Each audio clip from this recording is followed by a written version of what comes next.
Good evening, ladies and gentlemen. You are welcome to Translation and Interpretation Program. I'm Turo David, translator, interpreter from SELPS Professional Department.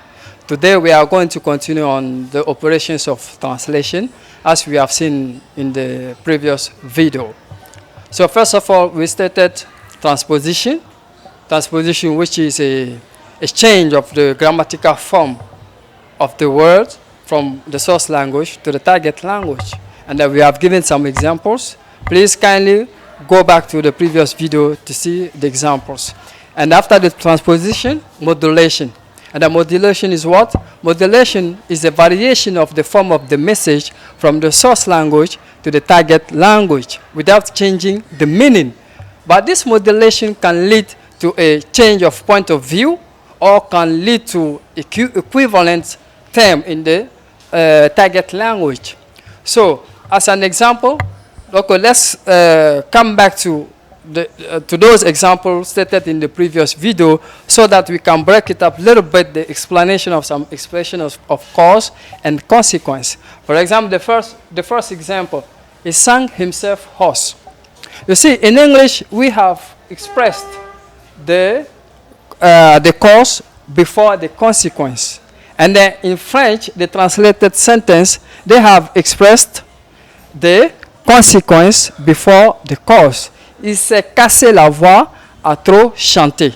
You see? So now, this expression of cause and consequence can differ from one language into another language, like from English into French. And then we have another example to back this difference. And then we have another example as last example, the expression of positive and negative form.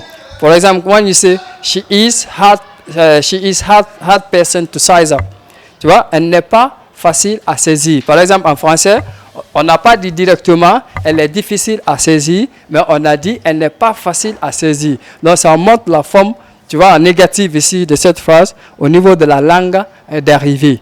Tu vois, non? Donc cette modulation peut s'opérer aussi. Donc cette modulation ne veut pas dire forcément il faut passer par ça. Tu peux passer par d'autres méthodes ou d'autres techniques pour aboutir. Mais c'est juste pour rester dans un cadre de technicité ou d'opération de traduction pour vous faciliter la tâche.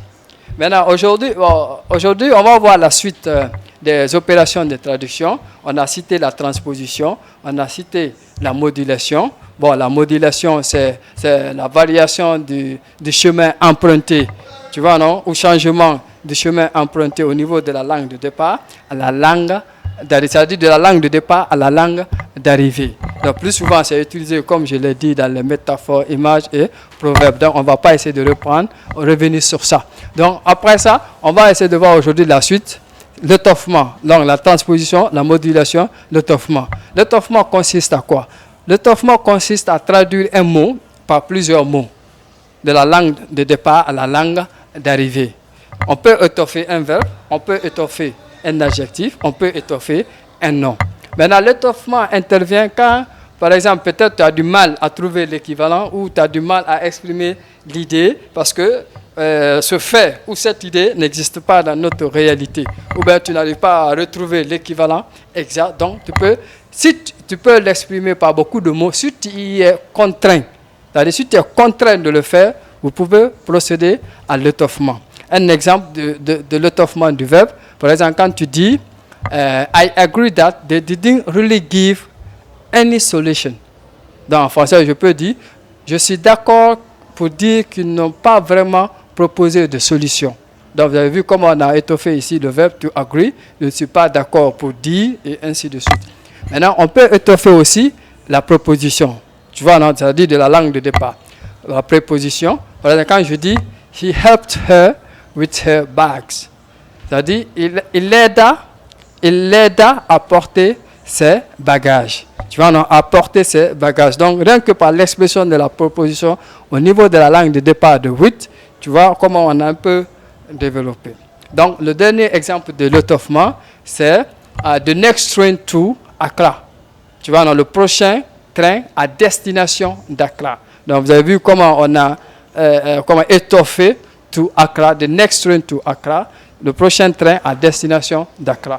Donc, Mesdames et messieurs, aujourd'hui, c'est la suite de notre opération, de nos opérations de traduction, l'étoffement du verbe, l'étoffement de la proposition et de quelques expressions. Donc, par exemple, l'étoffement, modulation, transposition, c'est des opérations de traduction qui aident beaucoup lors de vos travaux de traduction. Maintenant, on va continuer la suite dans les prochaines vidéos, les différentes techniques de traduction, opérations et autres. Mais c'est pour vous rappeler un peu des techniques de traduction en général. C'est-à-dire, les problèmes souvent qu'on rencontre. Tu peux trouver qu'un mot ou un fait ou une idée n'existe pas au même degré que dans la langue d'arrivée. Ou bien il y a un fait qui est exprimé qui n'existe pas dans la langue d'arrivée. Donc il y a ce problème interculturel-là